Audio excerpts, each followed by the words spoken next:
Hello everyone, welcome back to the channel. This is the Football Brotherhood. I'm joined by my brother this afternoon, Christian. How are we doing, my friend? Yeah, I'm good, mate. I'm looking forward to getting into this. That's it. As you can see from the title of the video, the thumbnail. If you've clicked it, thank you for clicking it. Let us know in the comments what you think. We're about to look at Kobbie Mainoo's highlights from the Euros. This came up on my Instagram feed today, actually. Sent it to my brother. I said, can we have a look at this? Can we have a chat about this? This is a hot topic at the minute. Ruben Amorim has not started Kobbie Mainoo all season, and he barely gets on. Some games he doesn't even get on ahead of Mamo Ugarte. And the official Euros Instagram, which we're going to have a look at in a second, posted his highlights from all the knockout rounds, which he started every single one of them, all four. Things Ruben Amorim has said about Mainoo is like he lacks athleticism. He can't play in the midfield too. He's against Bruno Fernandes in this new Bruno role that's apparently amazing. I'm going to watch this clip now. You're going to watch this. Anybody viewing this can go and watch it. I don't think Bruno or Casemiro can do half the shit that we're watching in this. Yeah, I don't know what he's looking at. So Bruno might cover ground, but he can't do it at the intensity. And this myth, Mainoo is not. Mainoo does not lack athleticism. Is he Kante? No. But who is Kante? That's not a Mainoo problem. That's just a situation that you get with the way of the world. You don't get world-class players like Kante growing on trees. Yeah. However, Clarence Seedorf wasn't a Kante. These players, I mean, Bernardo Silva. Yeah. He's technical and he puts in a bit of a graft. Let's get it, Christian. Okay, let's go. Euro 2024. Starting off there, a little flick. Here we go. This is semis. Straight away in there, reading the game brilliantly. Switzerland. So there we go. First two. Holland flies into the interception, reads it well. Against Switzerland there. Physicality in midfield, winning the duels. So far, Amorim's comments not making much sense to me or anyone else. This is the final. Bullies Nico Williams off it, switches feet around Rodri and gets it out of his feet. This is it, another one in the semis. Another ball win in midfield, reading it aggressive. Yeah, reading the game. Now you get a 1-2 with Saka. It's a poor touch from Saka. We know round the box, but what Amorim's telling us is he can't do the bit before the box, the ball winning, the reading of the game, the physicality, the athleticism. It makes no sense, Alex. I mean, as well, one thing I love about Kobbie Mainoo, I mean, the way his little interchanges with Saka, Phil Foden, them little quick 1-2s, he gives you a different dynamic. Having him in your team is massive. 100%. I mean, it's just I don't know how Amorim's told the world that Mainoo lacks pace and physicality while he rolls out 39-year-old Casemiro and a very, very slow number 10 in the midfield too. And we're meant to sit there and go, neither suit it at this stage in their careers. I mean, one literally doesn't play in that position and the other one just can't do it physically. Crazy. Exactly. I was watching Casemiro the other day. He flies out of that midfield role and gets beaten easily off the dribble. Yeah. A little 1-2 round the corner, he's either yellow carded or it's out of play. Let's carry on. Okay, back in the semis here. We know about the flicks. We know about the ball playing. Here we go again against Switzerland. Muscle off one. Muscle off two. I don't see people getting back. Here's a bit of tracking against Holland. Interception. Brilliant. I don't see that Switzerland clip. He isn't losing duels. He won 2 there. And then when he gets away, and we know about the ball carrying, which I think this next clip is ball carrying, he's not getting hunted down on these sprints. He's got a good burst of pace. It makes no sense at all because he's physically... I mean, there we go. Nice. They're not catching him up there. That's Granit Xhaka. And there we go again, Memphis Depay. He's not tracking him back. Nice, great ball through to Foden. Yeah, gets it into Foden. Foden really lucky. I remember that. I was gutted about that. I mean, look, it's a small, short clip, but it's a reminder. And I'm looking at some of these comments here, Christian. I think you can see them. How have United failed to integrate this wonderful talent into the starting 11? I think that's really the whole point of the video is how are we a really average team off the ball and in midfield, and yet we can't get this guy again. Mate, if you were looking at teams and you showed them this clip and you're going, would he get into your midfield? Think how many Premier League sides would snap your hand off. Now, the top of the list should be Manchester United. That's the irony, right? You're right. I think Scholes and Nicky Butt said it. Nicky Butt on that podcast with Paddy McGuinness said, if this guy was playing for another club, United would be in for him for 80 mil. I know. You know it. It's unbelievable. And the thing is that I wanted to point out on this video is that it's not... The Euros Insta didn't post clips of his ball playing. They did some clips. A lot of it was the ball winning, the physicality, the getting across the ground. He's not a poor athlete. This is not a Pirlo or a Busquets who doesn't break sweat. This is a fairly combative midfielder. Alex, he's not Kante. You saw him not only winning physical duels in midfield, you saw him reading the play very well, which if you're playing in a 2 in midfield is critical because most weeks you are outnumbered. So the reading of the game is more important than it would be if you were in a flat 3. Do you know what I'm saying? So I don't understand how Amorim has a guy with these assets and somehow isn't finding a way to integrate him. Well, I don't either. And the other thing is as well, I mean, we can get to the point of United as a team, and we did an episode on Monday about the weekend reactions, and obviously we conceded another 4, could have been 5, could have been 6, could have been 7 to a team that's floundering mid-table, not won for ages in Bournemouth. And he's talking about Mainoo's issues, I assume, off the ball, athleticism, reading of the game, getting in the way of passing lanes. But we've got one of the worst defences in the league, and our midfield's shit. So I don't get it.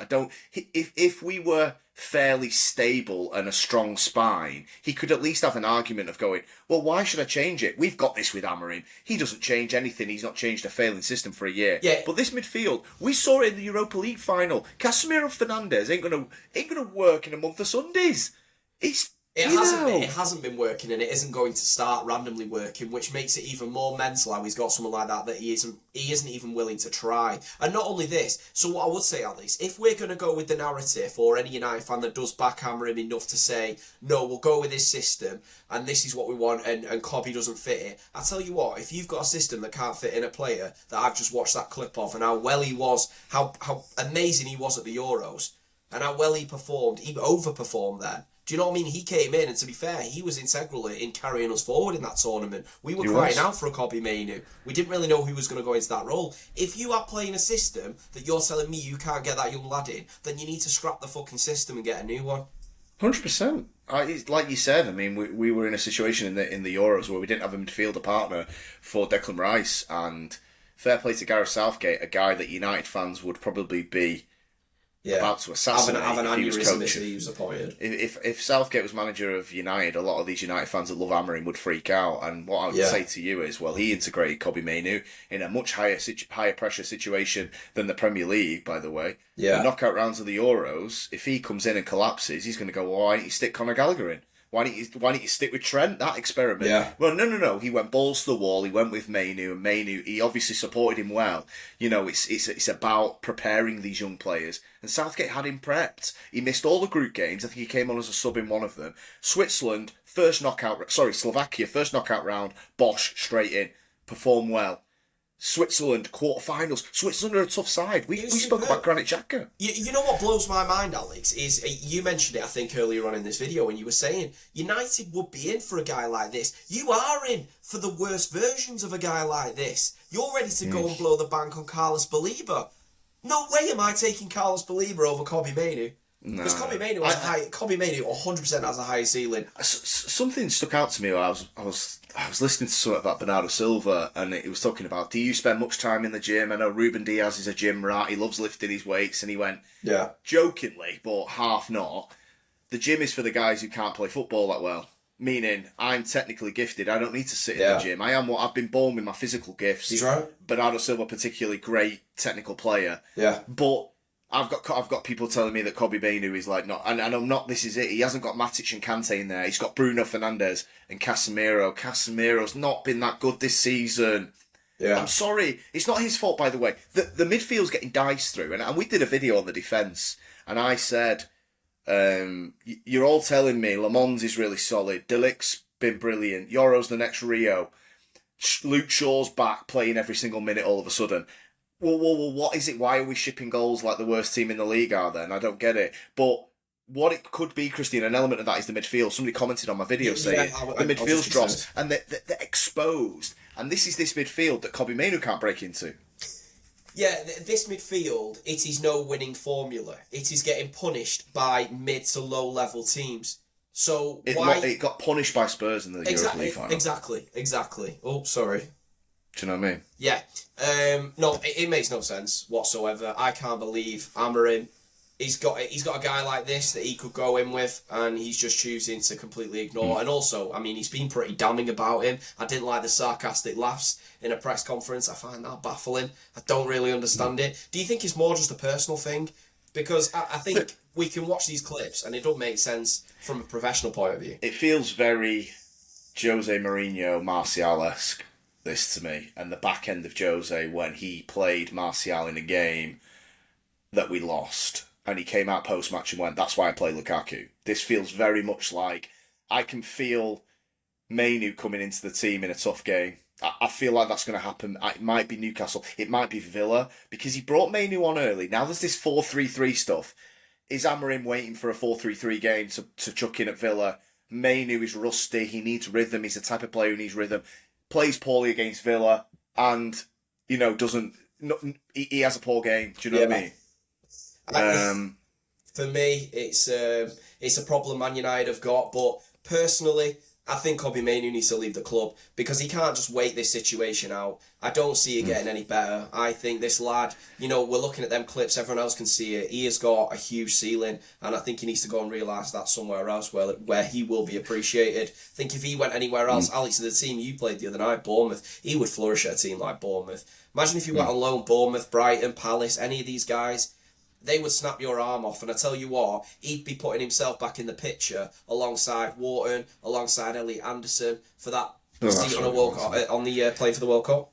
That's what he wants, and obviously you got Scholes and Butt saying about if he came to them for advice, he would advise Kobbie Mainoo to leave the club, and I think that's just hauntingly bad. And yeah, shocking. This thing of like Foden got eased in, but Foden was playing for a team that was winning leagues and. Foden probably got more minutes, and he had De Bruyne and Silva ahead of him. So there was a level ridiculous. Of acceptance. There was a level of acceptance and to learn from the greats. You got to wait your turn a little bit. Cole Palmer didn't wait his turn. Left went on to good things. Fair play. Yeah. Foden did wait his turn. It's worked out for both of them. Palmer's gone away and done great things. I've no doubt Palmer would have done great things at City. It's just he wanted to speed the timeline up. But honestly, this is ridiculous. We're seventh. We're seventh with one of the worst defences in the league. And we've got a guy saying Mainoo's not good enough off the ball. Yeah, I, like you said, it seems like he doesn't trust him at all anyway, so I don't really see the point in him waiting this situation out. For me, it's done. I think he needs to go and find pastures new. If you're backing Amorim and you're willing to lose Mainoo over this, my God. And I get told I'm not a United fan. Because I want Amorim out. Well, Alex, but did you see them comments? Did you see them comments? I think they came out last night. I saw them. I'm not sure when they were actually said in an interview from Bruno Fernandes, and he was talking about how he felt the club wanted him to leave when that offer came in from Saudi. But Ruben Amorim stuck his neck out, and he said after chats with the boss, I wanted to stay. And I think all these problems, he has really hammered in that he wanted this midfield. And I can't believe this was after that Europa League final when we saw this was never going to be a winning formula. He's either severely naive or just plain fucking stupid. And we've seen it with 16 league games in. How many times have we battered the midfield battle here? Yeah. The games that we've scored lots of goals in, we've just been pretty lethal and in transition, and we've got better forwards on the pitch and more attackers. I mean, it's now unbalanced the other way, ironically. Yeah. But I don't know. I hope that he goes on loan and just goes and enjoys himself, gets at least on the plane for the World Cup, and then Amorim gets sacked, and then we can go in the direction and give Mainoo a proper chance. I've supported a club that has gone all in on academy talents that were never good enough from day one. I've seen Jesse Lingard make 200, 250, 300 appearances for the club. McTominay, 200 appearances. Welbeck, never good enough. Garnacho, how many appearances he must have made over 100, Garnacho. And I have to watch Kobbie Mainoo get 12 months, man of the match in FA Cup final, man of the match in Euros knockout game, and he gets a year at United and then he's gone, and I had to sit through 9 years of Lingard. This is just torture, man. Alex, you're so right as well, because, I mean, if you look at the irony is, this is coming from a club that champions youth products. But what you do is, you keep this bullshit record going that you have a youth product on the bench every single week. You can never let it go. But you've actually got a genuine star talent that has come through, and most other Premier League clubs would snap your arm off for him. And you're finding a way to keep him out the side. It's bewildering, but don't worry, you'll keep that record going, and you'll have some fucking ex-player's son on the bench just so all the top Reds are happy. Clueless, man. If you're shoehorning players from the youth team like Jack Fletcher onto the bench to keep a record going, the record's already gone. Yeah. But if Mainoo was playing, you have a legitimate, well, he is homegrown, he's a United fan. He's grown up at this club. But picking Jack Fletcher up and saying, get on the train to fucking London and get on the bench to keep a record going that you have no chance of playing in the game, that's not keeping the record going. It's the crazy. Record's gone. So you're just making the numbers up. And I feel sorry for Jack Fletcher, by the way, on that instance when he was on the bench to keep the record going. It should be a special moment, and he knows why he was there. Yeah, and it's not because he was ever going to get on in that game, because he isn't. Kobbie Mainoo can't go on. And I think it's sad, and I really just hope he outlasts this situation. And to be honest, I think I read something from The Athletic that because of Mainoo's love for the club, that's the only reason he's asking for a loan and not a permanent move. So maybe Mainoo is looking at it the way that Pogba looked at it with Jose. I'll outlast him, whether you can say. And this isn't player power, this is madness. I could understand him doing that and trying to wait out this situation. But Alex, to me, this guy leaving doesn't feel imminent. I don't feel like there's a lot of noise. It feels like if you can drop points to West Ham, you can drop points to Bournemouth. There's not any outcry to get rid of this dude. He's going to get the season, isn't he? He's going to get the season, and then I don't feel like is he gonna have done enough to be sacked? Because I don't think United's expectations are very high of this guy. I think he could. Honestly, I think he can come 7th, possibly 8th at a push, and I reckon they can sell it as it's progress, it's going in the right direction, which technically it is, but that's only because he plummeted it to a new level and nearly got you relegated, and that is it. But I think, unfortunately for you boys, I think this guy could be here to stay. So adding on to the Mainoo situation, what do? Alex, if he goes out on loan to a Brighton, to a Bournemouth, Palace, whoever, he excels. Hopefully he gets himself a seat on that plane. But what then happens in the summer and he comes back and it's August time? Is he gonna? If Amorim's still there, he's gonna need a permanent transfer. Exactly. No, it's going too far, isn't it? The relationship's probably breaking down. I think it's solid. Kobbie Mainoo's brother was at the game with a free Kobbie Mainoo t-shirt on. Not great, but at the same time, I get the frustration. This is not an amicable situation, and it's very, very sad. Like I said, I have my issues with this club chasing the gold of the class of 92 in players that are never good enough. I said it with Garnacho after 10 minutes of the guy. Never good enough. Said it with Welbeck. Said it with McTominay. Rashford even. Stayed well past he should have gone a long time before he did, because he's from the academy. And this is my issue. And now I've got to watch Mainoo go, someone that is good enough. Greenwood was a situation out of anybody's control except his own. He balls that up. But the two, in my opinion, best talents we've churned out since the 92, I'm looking at both of them ending severely early. One of them being Mainoo, who has not dropped a bollock like Greenwood did. It's very sad. And like I said, I sat through 9 years of Jesse Lingard at this club. And now I'm going to, get only 12 months of Mainoo? It's madness. And not only that, Alex, I just wanted to say something. And I think there's a bit of a pattern of arrogance in that manager. So he's got the system doesn't work. Now, he doesn't want to change it and play a different system in case it does work and then he looks wrong and looks daft. And I feel like the Mainoo thing is very similar, eerily similar. I feel like, does he really want it to work? Because he's really laid his neck on the line saying he can't do it. So if he does come in and he plays well, does he want to be forced into a situation where he was proved wrong? I think that guy has got a seriously bad ego, honestly. I think it contributes to a lot of these decision making. I really do. No, you're right. I can see it. He's going to play Mainoo on some. I would not be, if he is going to do his 4-3-3. He's got Newcastle and Villa now to do it in the next two. Villa away, by the way. Yeah. Newcastle, a team that trucked us last year with their athleticism in midfield. Yeah, you're going to get dominated. I can see it. Yeah. Like I said, it's going to be the Jose, Martial, Lukaku thing again, where it's going to be, he's going to come out after Villa, tough midfield 3, Newcastle, tough midfield 3. We're probably going to lose at least one of them, or struggle in both in centre mid, even with Mainoo and a Casemiro Bruno 3 midfield. We're going to struggle with a 3, never mind a 2. He's going to come out post game if we get waxed and go, there you go. That's why I want to play my 3-4-3. Yeah. Hang on a minute. Kobbie Mainoo is rusty because of you. He's no rhythm. Mainoo's a rhythm player. Rooney was like this. Rooney had a injury. It took him 2 or 3 games to get up to speed. He needed minutes in the... Mainoo's a field player. He's not a road runner, gets around the pitch and makes into... He does that as well. But he's got to feel the ball and get used to his awareness. Yeah. So just chuck him in after... Oh, you've not played for 15 games. There you go against Onana, Kamara and Rodgers on Sunday. If he does that and Mainoo plays bad, then he says anything negative about Mainoo when he's chucked him in after 4 months of...